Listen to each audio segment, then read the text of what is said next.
அவன் உன்னை விட பணத்தில் சின்னவன், வயசில் சின்னவன், பதவியில் சின்னவன், பலத்தில் சின்னவன். ஆனால் அவன் முன்னாடி நீ இப்போ நிற்கிறதுக்கு முடியல.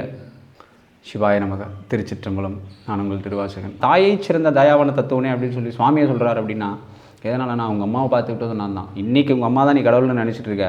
நீ பிறக்கிறதுக்கு முன்னாடி உங்கள் அம்மா பிறந்துட்டா இல்லையா?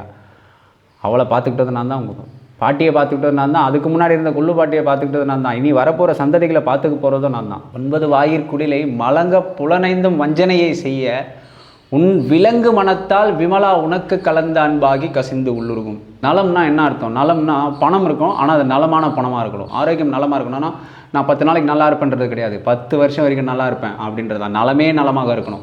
தன்னுடைய முகத்தை தானே மறைச்சிக்கிட்டு பேச வேண்டிய சூழ்நிலையாக இருக்கும். வீட்டுள்ளே படுத்துக்கிட்டு வெளில இருக்குன்னு சொல்லி அவர் வெளியே போயிருக்காருன்னு சொல்லிட்டு மனைவி கிட்ட சொல்லி அனுப்புறது.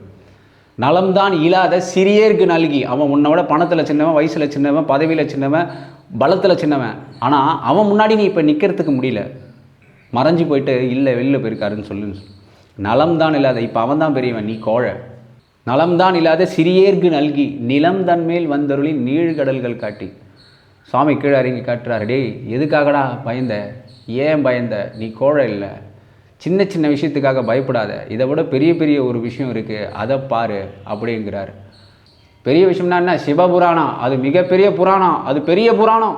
இது மாதிரி ஒரு சில விஷயங்களுக்கு நலம்தான் இல்லாத சிறியேருக்கு நல்கி நிலம் தன்மேல் வந்தருளில் நீழ்கடல்கள் காட்டி. பெரிய ஒரு கடல் இருக்குது, அந்த கடலை இறுகி புடி. அந்த கடல் எந்த கடல்னா சுவாமி திருவாசகத்தை காட்டுறாரு.